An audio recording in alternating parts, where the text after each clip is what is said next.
Good morning, everybody, and welcome to Living Astrology with Janet Hickox. Grab your cup of coffee or your tea, sit back, and let's chat about what is happening up in the sky, the stars, the planets today, August 26th. The month is almost over, but here we are today sitting at the potential of a huge new beginning as we start the next round in the Pleiadian-Earth energy.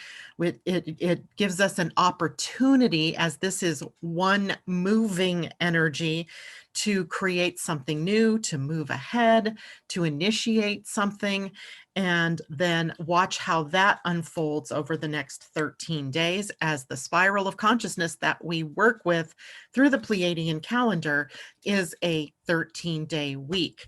So that's one thing we'll be talking about today. We'll talk more about the moon in Sagittarius, some reminders about the moon in Sagittarius, a couple of transits the moon is making today, a square to both Mercury and Neptune. That's maybe some possible misunderstandings and not hearing or seeing or understanding things correctly. And also today, the planet Mercury comes into a trine with Pallas Athena. And it's an interesting transit, and I think we'll have some fun talking about that.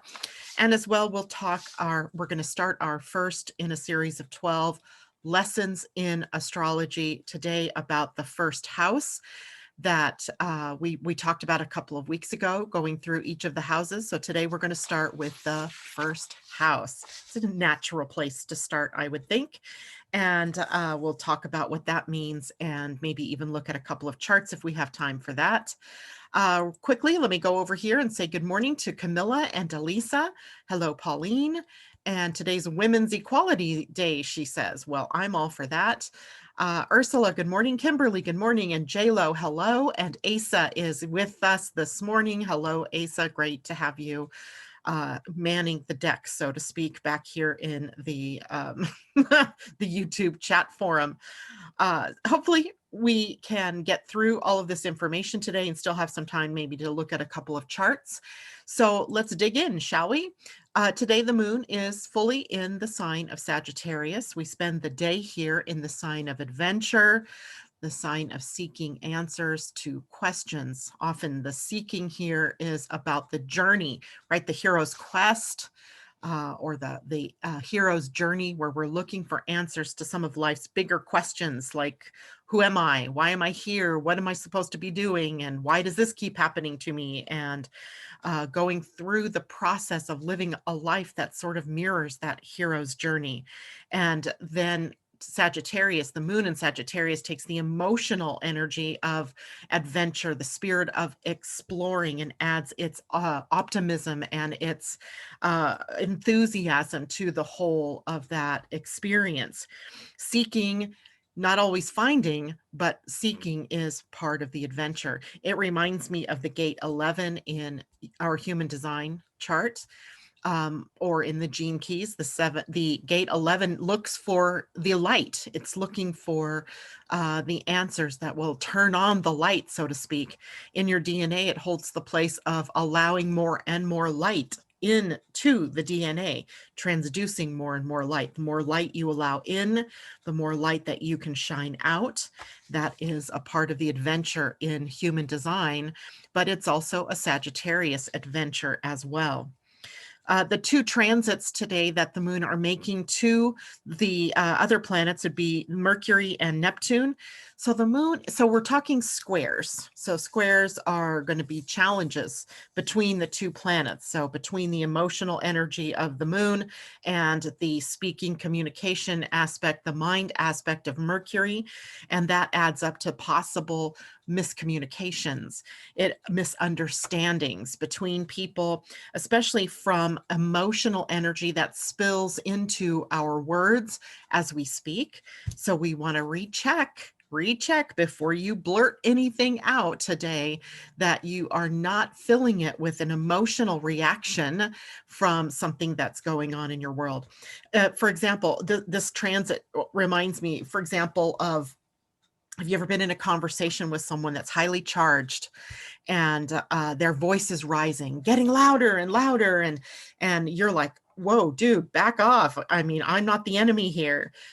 It's that kind of a transit where misunderstanding of the emotional communication behind the words can happen relatively easy.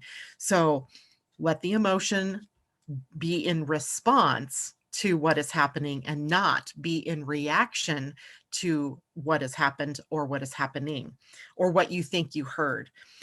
Recheck your ideas before you take action on them, because you may be taking action on something incorrectly through misinformation, perhaps, or even from just thinking you see one thing and it's something else, right? That happens often, where we can just totally blow it in terms of thinking that it means one thing, but it really meant something else. And I've done that before too, in a reactionary way with something that maybe someone has written to me. And I'm like, I get my dander up. And if I respond or react from that, then it just drives more and more miscommunication. So rechecking everything before you send, not because I'm afraid you're going to make mistakes. Who cares about that, right? Misspelling and grammar, that kind of stuff. That's not what I'm talking about. Check the emotional tone of what it is that you're writing. And if that emotional tone is edgy, don't send it that way, right? Wait until the emotional energy changes so that what you end up sending out is from the true authentic place of your being and not some miscommunication, or it's almost like we can invite misunderstanding by doing that.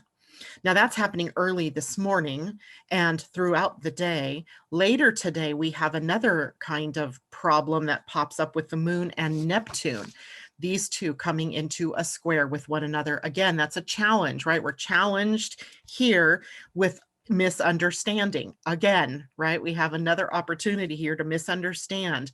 And it might be we misunderstand what is have you ever been in a desert and you see like the heat waves on the horizon? It makes you think there's something there that isn't, like seeing something that's we think is real, but when we get right down to it, it isn't real at all. So today adds that kind of an atmosphere. So make sure that any action that you're taking on anything is coming from a place of reality and not the elusive waves of interference that Neptune can often bring us. This is a collision between what's real and what's ideal. So we have to watch to where we are attached to things being a certain way, that we have to watch where we are attached to things that might not be real. There might be an unrealizable ideal, an unrealizable opportunity, something that's coming up here that you maybe need to wait for some more clarity before you can actually make a move with that. So being careful about that particular energy of the day. Yeah, Lo is wondering if she should talk with her lawyer today. She doesn't want to mix things up. I'm not sure that today is that day, Lo, unless you have already got a very clear idea of what it is that you need to speak about, that you are clear in your own mind, that your own emotional energy is at an even keel and not heightened or lowered. So be very careful if you do choose to talk to your lawyer today. I'm not sure what the situation is. Sagittarius does rule the law, and it rules lawyers and attorneys and court proceedings. So the moon in Sagittarius supports that, but there is the possibility of some miscommunication. So you just be uber careful, right? You just take every word and you make it mean something, right? And not color it with the emotional energy of the day. So I'm going to say, if you can put it off a day, go for it. But I'm also aware that sometimes, you've got to take the bull by the horn and do it during the opportunity. And if your opportunity is today, then just know that you want to be super clear about what it is that you're talking about to your attorney. All right, let's take a look at other comments. People are saying, good morning, Joy Ann and Debbie Tibbetts Tumiel. Good morning. Please, everybody, send out some healing energy to Debbie and to her daughter, Rita, as they were in an auto accident yesterday and really seriously need some love, some healing energy. Just wrap them all in wonderful energy. And Camilla, good morning. Andy Girl, good morning. It's great to see everybody. Happy birthday to Andy Girl's youngest son, 11th. Well, there's a number of enlightening and illumination. So there we have that. Debbie TT, yes, I just said I wanted to take time until I speak to my doctor and lawyer. Probably a good plan. Just kind of get clear on what is happening for you. J-Lo says, yeah, I have 2 squares showing up with Mercury too. Now, you know, the thing is about a square, even though it presents us with challenges and it also presents us with the opportunity to work through the challenge, whatever that might be. So for example, J-Lo, if you have issues, and I can't imagine this is your issue, but if you ever have issues with speaking, you know, maybe you get nervous or you get overly excited or you're upset. There's a lot of emotion there for whatever it is that you're talking to your attorney about, let's say. Then you want to make sure you have a very clear list perhaps with you so that you're working through the list and not forgetting something, maybe taking breaths in between what it is that you have to say so that you can make your points clearly, but with as little emotional reaction as possible. If you just call them up and start to try to say everything you need to say, then it might be more difficult than if you have the actual plan, let's say, of what it is you want to talk about. So J-Lo sending loads of love and light. Debbie Tibbetts says, thank you, everyone. I accept all those blessings and good wishes. We love that we can do that for one another here. But it also brings something up that I want to share with everybody, is that what Debbie and Rita experienced yesterday is so in keeping with Mars squaring Saturn and with Mars getting ready to retrograde, slowing down as it were, as Mars is a planet that rules collisions and accidents. It is also a planet that rules metal. So metal, thinking about your car and the preponderance of metal in the car and the potential then for accidents with cars. Now, I know Debbie and Rita were doing nothing wrong. They were sitting there at a light and a woman hit them from behind. So literally not much that they could do about it, except, I don't even know if you could brace for impact, Debbie. I'm not sure you guys even saw it coming. But at this point, it's not unusual to see accidents increase of all kinds. Yesterday, my husband had a pipe fall over and land on his foot. So to my surprise, he came home early yesterday afternoon because he had hit his foot. We thought maybe we were going to have to take him and get it x-rayed, but it actually was a whole lot better this morning, just terribly bruised. So again, pipe, metal, a metal pipe falling, collisions, accidents, things that you don't expect. So it causes us to be uber aware of our surroundings when you're operating something metal, even a knife, a kitchen knife. I found myself last night as I'm chopping up vegetables for dinner, being very uber aware of every knife cut, just because I already know metal is an issue during a Mars transit, and this is a doozy. So being careful, right, of anything metal. If you're operating a vehicle, be as defensive as you can as you drive, but also know that other people may nod off and these kinds of things happen. So yeah, Debbie, thank you. And he went to work today. He was able to, we iced it. We gave him, you know, some ibuprofen for the inflammation. It's a whole lot better today. So, which is a good thing because they're ramping up right now. It's getting really busy for them. Augustina, hello. She says, I see that some of us are having a bad time. So let's be strong together. This is a lovely community and we can be there for each other. Exactly. Mimi says, oh, Debbie, sending ease, grace, and healing to you both. Love it.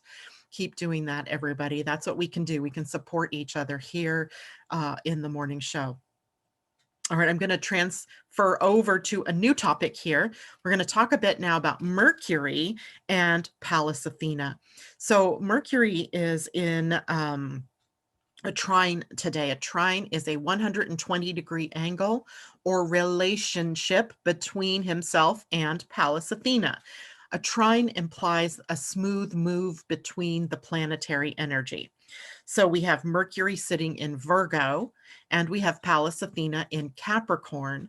So a trine is always ease and grace pretty much between the flow of these planets because they're in the same element, right? So they're both in Earth element. So they're both expressing themselves practically. They're organized in the way that they approach things. Thus the reason why J-Lo or Debbie, if you have to talk to your doctors or attorneys, make sure you have lists, points, talking points that you want to make sure you hit upon in your conversations. That is favored at this point in time, that practical, organized approach. But Mercury and Pallas together signal sharp intelligence, maybe being keenly aware, your mind firing on all channels, and being able to really get to the point that you want to talk about. Remember, Pallas Athena is a spiritual warrior. She's a physical warrior goddess. She sprung from her father's head, fully formed, with her shield and her owl and her helmet on, her wisdom fully intact, right? She sprung fully loaded, right, with everything that she needed to be the spiritual warrior. And she is on a crusade for freedom, but her crusade is also about bringing more peace and love and joy to the world through that kind of spiritual warriorism, warrior, whatever energy. So instead of fighting against something, let's fight with love for something. And that is one of the things that she has here: peace, freedom, and love. And this is a very political sort of setup as well. This is toward a new political landscape. Mercury, again, ruling the mind and communication. Pallas Athena, that warrior, moving us forward. And what does that mean, right? Maybe it means that we need to look at the words that we use with one another, and watching how the dialogue is amped up between warring parties, at least here in this country. And is it possible that everybody comes to their senses? Is it possible that everybody wakes up and decides, this isn't working, we need to be better to one another? That is the high side, the high potential of this particular transit. People like Martin Luther King had this as a transit in their own chart, as an aspect in their own birth charts. So you get that idea that Martin Luther, in his way of being able to speak from peace, right? That's what he was working toward. Even if it was civil unrest, it was done in a peaceful way. Now, that kind of resembles sort of what's happening here, only instead of from that peace and love and freedom, it's coming often with a price, and that price is chaos and turbulence. And that's owing to our human design, Saturn and Pluto at the gate of psychosis, where we literally are just getting in our own way. I feel like it's the Flintstones sometimes, where we've devolved instead of evolved out there in the world. This kind of a transit gives me hope that there is the potential for us to move into a new way of being. I would really love that. Especially as I read a very disturbing article this morning about the demise of the USA. And so I shouldn't read things like this before I come to the to the morning. Um, the article was written by an anthropologist, a cultural anthropologist, and talking about the similarities, which of course I've already talked about the fall of Rome and the times that we're in now, mimicking that. The birth of the Dark Ages was signaled by one of the things, the fall of Rome. And the United States of America has often been sort of compared to Rome. And are we looking at the fall of the USA? And in a way, I think we are, but I don't think it's the kind of fall that people think. I think it is a revolution, a rebirthing, a regenerating of it, as we are sitting here at the precipice of our first Pluto return.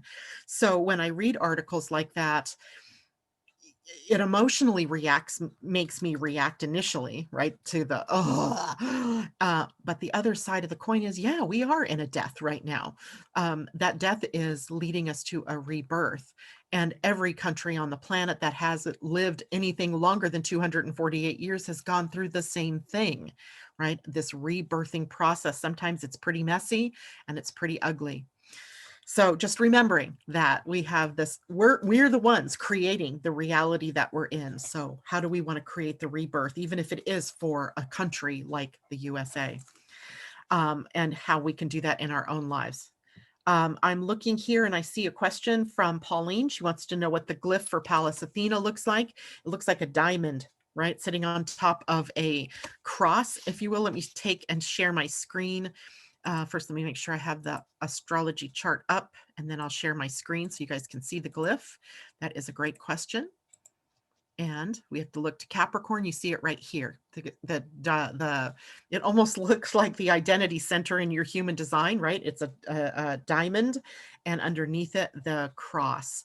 And you see she's also retrograde in Capricorn, along with Jupiter and Pluto and Chariklo and Saturn. So we have all of this retrograde energy. So a lot of the regeneration and a lot of the recreation energy is turned inward at the moment, right? Where we're identifying with who are we, with our national identity, with our personal identity, with our community identity, and how are we going to rebirth that? What is it going to look like as we move on?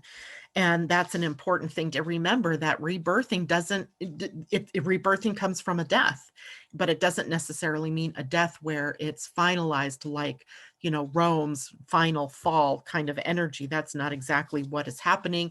It is sort of more regenerative than that, as we are facing a new reality as the age of Aquarius becomes stronger and stronger in our field. So that was a great question. Thank you, Pauline. The symbol right here, this little diamond with the cross underneath it. So while I've got the screen up, today I wanted to begin our conversation about the houses in the astrology chart, kind of giving you some more intel, if you will, on each of the houses. So first of all, we have 12 houses in the astrology chart, and every one of the houses has an energy associated with it. And it also has a sign that it rules, or rules it, and a planet that also rules the house. Then you also have those houses situated in your own chart in a different pattern than what the natural zodiac wheel is. So for instance, if this were a chart of a person that we're looking at, we have Virgo sitting mostly in the first house, and a little bit of Libra sitting in the first. No, it's all Virgo. Apologies. It's all Virgo here. And we have a little bit of Virgo applying to the second house. That's what I was looking at there. But the first house here for this particular person would be a Virgo first house.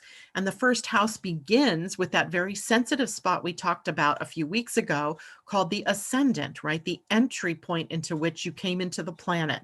So at the moment of your birth, this would have been the sign that was rising in the east, that would have really imbued your personality, the mask you wear to the world, and even given you sort of a physicality based on the sign that was there on that cusp. So the first house, or the ascendant, also reveals to us what the ruling planet is of the chart. So again, we're pretending this chart is a person, and that ascendant begins in Virgo. So we would have the ruling planet as Mercury.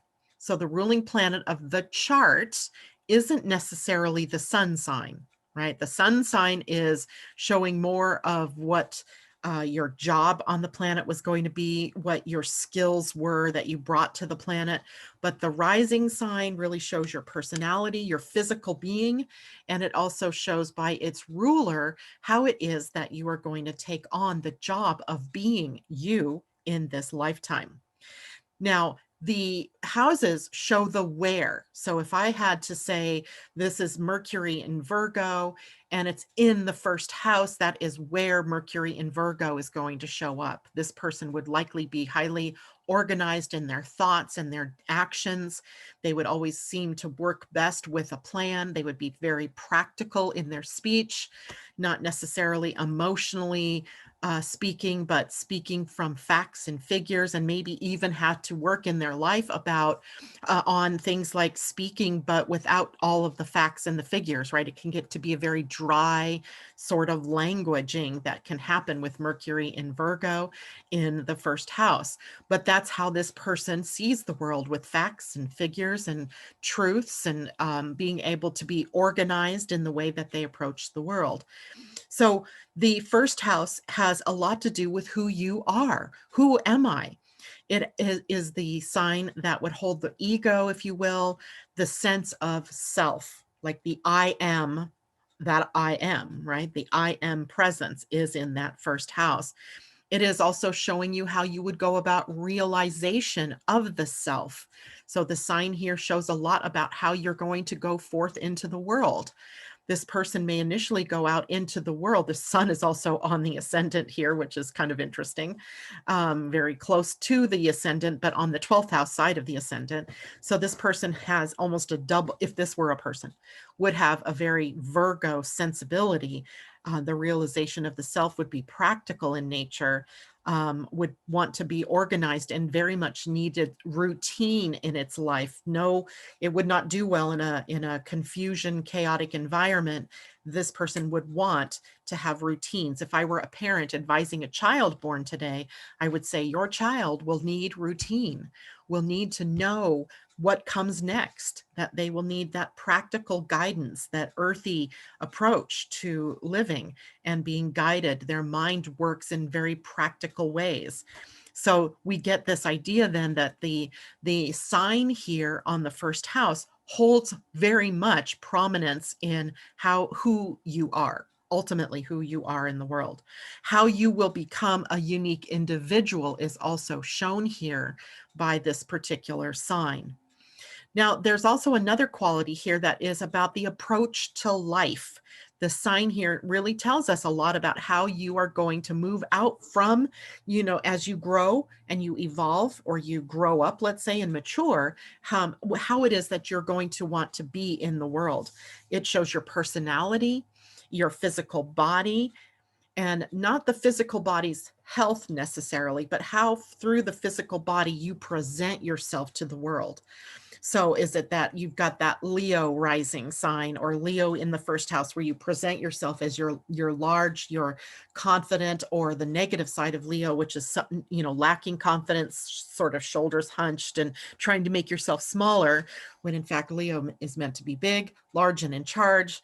And that would show then the approach this person is taking to their life, especially around the head and the face, because that is really what the first house is looking at. What is the face? What is the face that's being presented, face forward into the world? The first house also has a lot to do with your early childhood. How was your emerging view of the world affected by the sign on that rise? So a Virgo rise might see the world as chaotic and unsafe, and so they do everything that they can do to keep it earthy and practical and routine. So as a way that might be the more negative way to view the world. Perhaps the Virgo sees the world in a way that needs healing, so they set out to heal, right, by serving in some capacity. The Virgo sort of ego is about serving, and I often think of serving as, instead of being servant to someone or servant to the world, I think of it as using your gifts and your talents and applying them in the world. So that might be an emerging world view, an emerging view of the self for someone with a Virgo rise. And this is also going to talk about what will shape your view in the world. I find it interesting that I have a Cancer rising sign, and my mother had a stroke when I was very young. So I was shuffled off to sisters first, and then to older sisters first, and then to a foster home, and where the mother figure was an alcoholic, and she was not a very good mother. And I made key choices there to be a good mother, right? Because I have a Cancer rising sign. I wasn't nurtured, so I was determined that I would become the nurturer, the mother, and I've done that repeatedly throughout my life, whether it was with my own kids, whether it was with animals, whether it was with friends, acquaintances, clients. I'm that mother figure. My whole view of the world is about nurturing and mothering and taking care of and supporting one another. So whatever sign that you have there can also be what shaped your view of the world, right? Some, accident, some young childhood thing that happened in your family that really sets you up for the view that you will take of the world. And then if you have planets in the first house of your astrology chart or very near to it, for example, the sun here, it modifies the experience of the first house, and it will also strongly influence the life that you are living. So for example, you might imagine the sun here sitting in Virgo might be someone who takes on psychological healing in this life, taking the 12th house, patterns in the subconscious or unconscious mind, applying it to the first house of the self, using that on themselves, or also deciding at some point in a career setting to work with and serve through helping people get through their patterns and their shadow energies, etc. Then with Mercury here, maybe this person writes about that as well, or speaks to that in some way. We also would have to look at other areas of the chart to see what's going on, but we get sort of a sense of the planets that are here and how they are going to show up in the person's life. It's strongly influencing the person's life. So the first house is all about you. I could write one big word here and it would be the word self, as it is all about the you of it all. Now I saw Asa popped up here with a question. Lulani Punani is an Aquarius sun with a Scorpio rising, wondering how this affects her. And okay, so I'm not going to deal with the sun because that wasn't exactly what we're here to talk about. But if you have a Scorpio rising, then you have an intensity about your person, Lulani, and you are someone who is passionate and needs to bring passion into it. There's also a little bit, sometimes that Scorpio, depending on how old you are here, sometimes that Scorpio rising learns to really hide their emotions, and they bring it in almost like they're choking it back.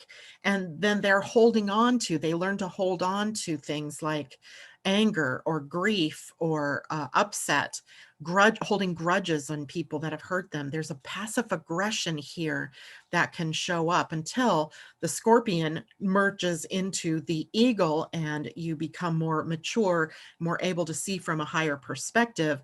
And then the really juicy Scorpio energies of going to the depth of something and being able to express or expose secrets, or to do that dive into the shamanic territory of the womb, into the deeper depths of something, show up.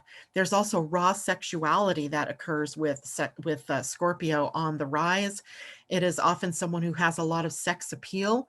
That doesn't mean that you're necessarily beautiful. You don't have to be that. It's not about the looks. It's about an aura of power that is exuded by someone whose rising is Scorpio. And sometimes that means that people will be recoiling from you, moving back from you because they feel your intensity, or it can be used to draw people in, especially if you have planets there that are wanting to be expressed as well. So I hope that's helpful there. Okay, so questions, comments. I'm going to find my way back to YouTube somehow. There we go. So that was a great question. And welcome, Leilani, because I think you're probably new to us. I don't recall seeing you in here before, so welcome. And she says, oh, that's not me, LMAO. I let it out too much. That is another sign of Scorpio, but evolving, right? Where you're not holding on to all of that. You're not being secretive and hiding it away, but you're expressing it, hopefully in healthy ways, right? Not in overtly negative ways. That is the sign, though, of someone who's moving through Scorpio energy and helping to bring it up and out. Mimi, I will need to read up on Aries, as that is my rising sign. And Eris retrograde was there in my natal chart. No wonder I have no beef with Eris. No, you are Eris. Isn't that funny? You are Eris, and her march toward liberation and freedom, being more inclusive, and sometimes creating that, being in an atmosphere of discord, and in the process of being able to smooth that over. Aries on the rise is someone who's fiercely independent, but needing to learn the energy of interdependence, let's say, where you know that you can stand on your own 2 feet, but you're willing and able to reach out when you need help, right? Because Aries here is very Mars driven, it's bold, it's independent, it's very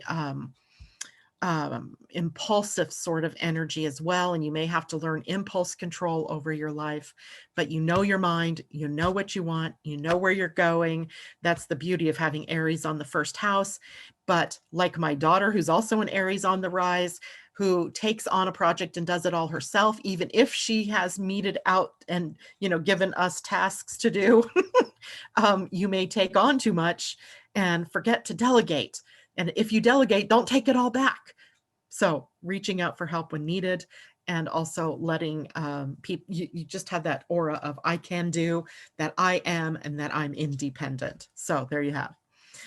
Kamal, thank you so much. Joy Ann says, if not transformed, you unconsciously hurt others and yourself. That's perfect. That's perfect, Joy Ann, as an explanation of how a Scorpio can move ahead in life, right? When they begin to mature and they take the responsibility for what they are and who they are and their emotional field, and they are able to transform those things and transcend any of the more negative things that have happened. J-Lo, what about a Gemini rising with Saturn in the house also? Well, that would be not fun. Gemini on the rise, of course, takes on that playful, youthful, communicative, chatterbox energy. It's right. Chatty Cathy comes from, right? Gemini on the rise. I'm so sure of it. So Gemini on the rise, very communicative, but Saturn adds a little note of seriousness to that Gemini energy. It makes it a little more taciturn and moody, perhaps, in terms of how the Gemini expresses itself. They're twins there, right? They're twins. One twin may be triggered by the negative energy of Saturn, maybe feeling low and being more emotionally guarded or less bubbly. And then with a flick of a switch, becoming the other twin, more bubbly, more outgoing and extroverted. So right there in that person, in their first house, is this energy of the twins, right? That the 2 pieces of the puzzle here, 2 parts that are expressing in different ways, and being more serious and then being more fun and more playful. J-Lo, that is my Cancer in my chart. Ooh, yes, J-Lo. Leilani, thank you. I love this channel. Well, we love it that you're here, which reminds me, if you are loving the information we are passing out here this morning, give me a thumbs up, right? And also, if you haven't yet done it, please subscribe. And you can even get the little bell and hit for notifications so that you'll know when I come on air. I'm on air Monday through Friday at 8 a.m. Pacific time, 8 to 9 a.m. And you can tune in and find out what's up in the stars with us every day. And Amanda J says, I am a Taurus rise with no planets in my first house. So this is how we can look at the ruler of your planet, the ruler of your chart is Venus then, right? Because the first house, if we look at the first house and we think of it as your personality, you have a very Taurus personality, but Taurus is ruled by the planet Venus. So it brings Venus energy into that first house. So you may be concerned with the practical orientation of life. You may be very good at gardening and planting and doing things in a cyclical way, but you can also be interested in things of beauty and bringing art and relationships and sensuality into your first house. So in a way, that Taurus gives you that staying power, that stubborn edge, that determined part of yourself, but it's also a part of you that's really beautiful, that likes to be in the earth or in nature, and is looking at the world through the view of Venus, which is through values and beauty and harmony and relationship. So hopefully that helps. And no planets in there just means that there's nothing else that we would have to look at that could create or a change or a different energy or influence in your particular life. If we look at that as your childhood, then you might see that your childhood needed to be grounded, that depending on your parents, that maybe you drew to you parents that were a little airier perhaps, and what you really wanted was that solidness, the feet on the ground, and to be able to stay, but maybe your life was a little bit more chaotic than that. So you learned how to self-soothe by being as grounded as you could be in any situation. Cosmic Colibri, what is in the first house is all about you. What if I have ascendant, Chiron, and Lilith in Gemini in the first house? Well, and you put a little sad face there, but I think that you're missing something here that's really wonderful, because it looks like then this lifetime for you was about healing, and healing from whatever the fears are that reside in your subconscious. Lilith is the Black Moon. Lilith is who I'm assuming that you're thinking of here. And the Black Moon Lilith is a representation of what we fear, or the shadow energy. So if your Black Moon Lilith is in Gemini, there's a distinctive people pleaser here in you, where you do things that make other people happy, but not necessarily things that make you happy. You add Chiron to the mix, and that means this lifetime is about really understanding who you are, what you want, right? And then being able to act from that, knowing that if you please yourself, then it makes other people around you happy. That it almost is like you're trying to make other people happy instead of making yourself happy. Where if you make yourself happy, then other people become happy. So you have Gemini here, which could also speak to two distinct parts of your life, where one part of your life is that the wound of not pleasing yourself, or not, being self-loving enough. And then the other part later in life is maybe you approach your Chiron return. That wouldn't be until you were 50. And I wouldn't want you to hold out that long, but the sooner you learn the lessons of self-love and making yourself happy and letting go of the fear of people not liking you or wanting to be around you if you don't do what they want you to do, the sooner you are going to be in the healing energy of this part of your life. So I hope that helps. Joy Ann, High Heart Radio tonight. Not iHeart Radio. It is Angel Heart Radio. Thank you very much, Joy Ann, for the little plug there. Tonight at 5 p.m. Pacific time, I will be on Angel Heart Radio with Annette McCoy. We're going to be talking about Mars retrograde, the Mars cycle. There's a lot to talk about with Mars for the next couple of months, as he is in an extended period of time in the sign of Aries, and also heading into a retrograde. And then what all that means. Then at 6:30 p.m. Pacific time, which would be 9:30 for you guys on the East Coast, I will be on Angel Heart Radio again, but this time with Anaya and Carol Ann. We're talking about the solar plexus mutation. Last time I met with them, we talked about it. We set the stage for it, what it was, what it wasn't. And then tonight we're going to go into more of what some of the signs are, besides the symptoms that we talked about last time. What are some of the changes we might see on the planet as we get ready to move through this time period? And thank you very much for bringing that up so that I would share that. You can join us in those two broadcasts by going to the Facebook page, Angel Heart Radio. And that's where we broadcast live to. And I realize for some of you, that's late in the evening. And so maybe you want to wait, go there tomorrow. The video will also be on that page later for you to listen to. So, okay. Cosmic Colibri having Chiron plus Lilith and ascendant in Gemini is the same. Isn't that controversial? Do you want it to be? I mean, I feel like sometimes some of us, I have been as guilty as anybody of this. We take these transits, or we take these settings in our chart, and we look at them almost fatalistically. And I want you to get out of that, cosmic. I want you out of that fatalism that you're looking at here, because the first house, even just because it's there, doesn't mean you're doomed. It doesn't mean that you're doomed to be this, right? The very high side here is that you're going to come out at the other end shiny and new, that it's all about how you're going to look at this. How are you going to view this in your life? And at any moment in time, you can choose to view it from a different perspective. Just by raising your vibration a little bit, you can look in and you can see things from a completely different viewpoint, right? So please, please, please, please, just because a transit says it's this does not mean it is fatalistic, right? It's not doom and gloom. It is potential, right? Is where I can shine more light into myself and out into the world, and where I can be a role model even in how I've gone through my life, right? And how I've worked through the issues that have been presented to me by the transits or by the aspects in my chart. And, you know, take a look at that, cosmic, because I think you're creating the world of that controversy.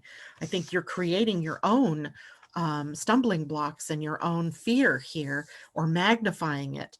It doesn't mean that what you're experiencing right now isn't real, but you're the one that has the power to change it. So take that and move with that, and not so much of the absolutism that something means, particularly something that you think it means. Does that make sense? Hopefully that helps everybody there. Now, Joyanne, when on your ascendant, you tend to personify the attributes of these archetypes. You choose to work with them then to be evolved. That's a great way to put it as well, is that all of this is in service to our own evolution, our own spiral of consciousness as we are moving. I mean, the whole purpose of our coming to life was to evolve, right? That's the whole purpose here. And as we evolve, we also allow others around us that evolutionary possibility. So that's perfect, Joyanne. Thank you. J-Lo, maybe if you share on the page, I can get an alert. I always forget, but I would love to watch the live, Janet, and share on my page. Yeah, I'm not sure how all of that works. I, totally just want to do astrology, human design, and gene keys. This whole social media stuff just gets me, as much as I love to play in it, the rules seem to change every day, and yeah. Joyanne says, I've been reading Melanie Reinhardt's book on the centaurs, Chiron and the Gang. I would recommend it. I love Melanie Reinhardt. I have Chiron and the Healing Journey. This is a really good book, and it is by Melanie Reinhardt, right? You can tell I've read this book. I've really read this book. And she talks about all kinds of the different types of the hero's journey and Chiron through all of the different signs and through the houses as well, which, let me just say that again, that the houses also are represented by a sign. So if in the natural wheel, the first house has Aries as its ruler. So there's an Aries undertone, if you will. Even if you have Cancer there's an Aries undertone to that, because that's the natural ruler of the house. So when we're talking, if you had Capricorn on the rise, then you have sort of a 10th house overtone there as well, or a Capricorn Saturn sort of undertone there. So we have all of that potential in a chart, and looking at the chart, again, being as open-minded as you can as you look at your chart, because it's not a fatal thing, right? It's not something that's set in stone. Adrienne, good morning. Joining late, grateful to be here. Love that orange on you as always. Thank you very much. I felt like making the sun maybe feel like sticking around today, because I froze my tush off almost all day yesterday. It wasn't until maybe 3 o'clock in the afternoon I finally shed my sweatshirt and ended up wearing just a regular blouse. And this morning the sun was out. It gave me hope, but now it's gone again. Anyway, so Amy Energy, ooh, I want that book. I'm not sure if it's available, but look, let me show you again. It is the book called Chiron and the Healing Journey by Melanie Reinhardt. Be prepared, it goes deep, right? This is not an easy read. It's sort of it's not necessarily a contemplation, but it really does take you into a depth that you have to sit with a bit. And she kind of reminds me of, if you guys have ever seen any work by Jeffrey Wolf, Jeffrey Wolf Green. Can't remember his name exactly. He did work on Pluto, and it's deep, right? It's just deep. That's what this is. This is deep, but also has enlightenment built into it. So it's a good book. All right, let's take a look at our Pleiadian Earth energy before I end the day. We have entered into a new spiral of consciousness now. We are at one moving. The one energy is about initiation and a new beginning. What are we being initiated into? Well, we're being initiated into the energy of movement, moving energy. So the one is the universal energy of the day. And for those of you who are new, this is coming from our Pleiadian Earth energy calendar, right? Written by Pia Orlean and Colin Baird Smith and the Pleiadians. They channel a group of Pleiadian energies, and they brought us this new way of looking at the calendar. So the calendar is based, instead of the mechanistic Gregorian calendar that has no real energy to it at all, other than time marching on, this has an actual energy associated with it. So we're down here today at the 26th. She does put the date of the Gregorian calendar so we can orient in the physical. And then we have the spiritual here, energy of one moving. And because it's the beginning of a new week, that energy becomes the umbrella energy for the next 13 days. So the Pleiadian calendar is based on 13-day weeks. And each of those days, we cycle through a universal energy represented by the number, and through an earth energy represented by the word. So the universal energy of the day is one, new beginnings, initiation, setting intentions. This is about a new cycle of evolution that we are opening up to. We've just closed the cycle of choosing, where we had one choosing, right? That was on August 13th. And we went through the whole cycle of what are we choosing in our life? Choice was what we were working with. And that in every moment we are making a choice, what to say, what to think, who to be, where to go, what to do. Now we are going into a new energy where, again, all is possible, right? The one energy says that everything is possible, and that all we have to do is expand our minds to be able to greet that energy in its fullness. And we can set intentions now for what comes next. It's similar to a new moon. And we are also being tasked to be present, ever present in the moment, in the now. That's what the new beginning is about. Now, moving energy is all about exploring. It has a very Sagittarius sort of feel to it as well, but we're exploring our differences. What makes you tick versus what makes someone else tick, what makes someone in another country tick, what makes somebody of a different political leaning tick. And we're exploring those differences, not for purposes of separation, but for about bringing all of this together into a new unified whole. And while we're doing that, we are also bringing in spiritual integrity, right? We're bringing it into the physical. So we're grounding everything that we're talking about. We're bringing it into our walk, right? So we're embodying the divine. We're really finding the truth in walking with our source and being the embodiment of that source in the physical plane here. So embodying the spiritual energy. It is also about connecting the heart and the mind. And just as the spiritual and the physical are connected through our connection to the divine and being in a physical reality, that is also connecting our hearts to our minds. So we align that, and then we are able to move forward. Sometimes, though, this energy, and we're going to see this over those next 13 days in various ways, through various lenses, where conflict comes up to the surface, where it's uncovered, and it's meant for us to solve the problem or the conflict from the heart, not from the head, or from, let's try to put it in a different way, from a balanced heart and mind. So creating solutions, creating win-win situations instead of lose-lose or win-lose or lose-win kind of scenarios.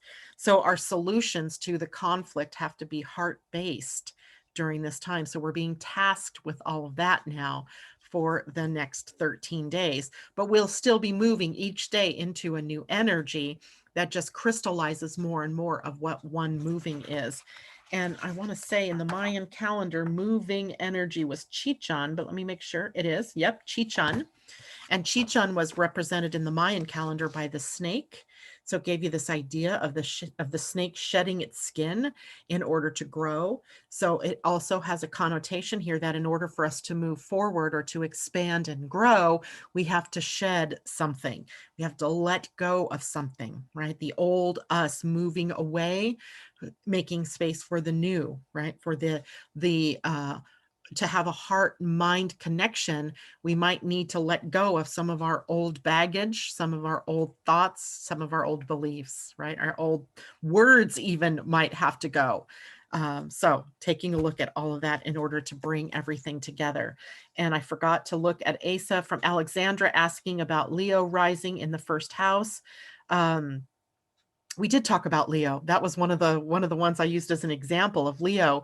A Leo rising or a Leo first house meant to be the center of attention, right? That Leo on the rise. I have a really good friend whose name shall remain nameless, who has Leo on the rise. And it's very difficult for a Leo rising to actually put themselves in the spotlight sometimes. There's a lack of confidence that can be apparent here. But I can virtually guarantee you that Leo on the rise is meant to be in the center of someone's world, to be the center of attention, to rise to the challenge of being the sun, right? The sun is the center of our solar system. All the planets revolve around the sun. So here it is about taking on the mantle of being that role model or being that Leo lion with courage and strength. In the tarot, the lion is represented, or Leo is represented by the strength card, and strength being sort of that pillar energy, standing strong in the face of adversity, but also coming out of the dark, especially if part of Leo begins in your 12th house. And if there are any planets in that 12th house, you need to pull that Leo self-confidence together, not moving solely over to the uber confident arrogance of that is possible also with that. But the beautiful Leo that stands proud and tall and allows the universe to revolve around it. I love Leo rising. I once concocted my birth time so that I could have a Leo rising. I didn't intend to do that, but I didn't like the idea of having a Cancer rising. So I changed my birth time by an hour and suddenly I was a Leo rising. Only that wasn't my birth time. Actually, I changed it by 2 hours because I didn't have my birth certificate at the time. So I was guessing based on my birth, having seen my birth certificate at some point in my youth, like when I was 8 years old, and noticing, oh, I was born at 6 something in the morning, but I wasn't. I was born very much 2 hours later at almost 8 o'clock, 2 minutes until 8. So that changes the rising sign. But I'm okay with Cancer as the rise too. You have to make peace with who you really are. It was like taking on ownership of my true self. And that was funny to me as time went on. I really realized, oh yeah, that Cancer rising is much more than my Leo rising. Okay, so Cosmic says, thanks for your wisdom. Wondering having Gemini rising on the first house with subtle energy of Aries can connect with my gene key life 3-2 from chaos to the gift of innovation to the gosh darn innocence of it all, right? That's that, Aries has that innocence about it. If you think of the Fool card, right? He's just innocently wandering on. He doesn't even see that there are pitfalls in life yet, right? The dog's trying to tell him, hey, you're getting ready to go off a cliff. But the idea here for you is to really embrace all of this, right? To be this and to dive into it and to see what it is telling you about you and your trials and your tribulations, and how can you pull yourself out of that. That's the beauty of that. And the gene key 3 is where Mars will be sitting here very shortly, if not today already. Let's take a look here. Where are you, Mars? Mars today, the 25th, yesterday, moved into the gene key 3 or to the gate 3. So we're all having, this is like being washed clean, right, into our innocence. And from innocence comes, or from innovation comes innocence. So it's the gift, it is the path of chaos to innocence via innovation, right? Thinking things in a new way, seeing life in a new way, elevating from a new, seeing your life from a new perspective. So it's very cool. Cosmic says collecting all different teachings from different healings and be a leader in sharing in innovative ways. Absolutely. That's perfect. That's a perfect way to look at that. And it's so different from the controversy or the shadow energy that at first, you were bringing up. So Edie Avdic, Eddie or Edie, I'm not sure how to say that. Welcome. You're new as well. I see that. And welcome. Pauline says, energy calendar, end of August. Did you say 2021 calendar coming soon? Yes. And your, do we use for human design or gene code or just Pleiadian-Earth? I use the calendar for everything, right? The calendar to me is for everything. But the systems, they're not, they're side by side. They're not really intertwinable, except that you could look, okay, today is one moving energy. Where's the sun today? Well, the sun is sitting at the gate 59 or the gene key 59. You could go deeper there.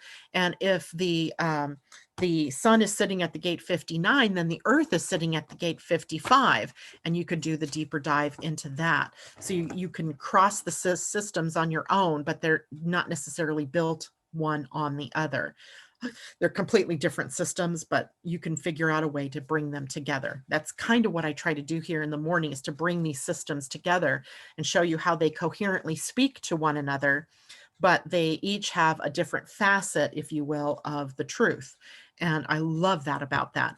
And yes, that reminds me to remind you, Jeffrey Wolf Green. Thank you very much, Joanne. I knew I had it close. There are some great YouTubes of him speaking on Dharma. What a great subject. Anyway, reminding you that on September 17th, which is a Thursday, I do believe it is, I will have the creators of the Pleiadian-Earth energy calendar here on the show with me. And they're going to be presenting us information on 2021, telling us how to get a copy of that calendar, and also telling us a little bit about how different it is based in a little bit different format than the 2020 calendar was.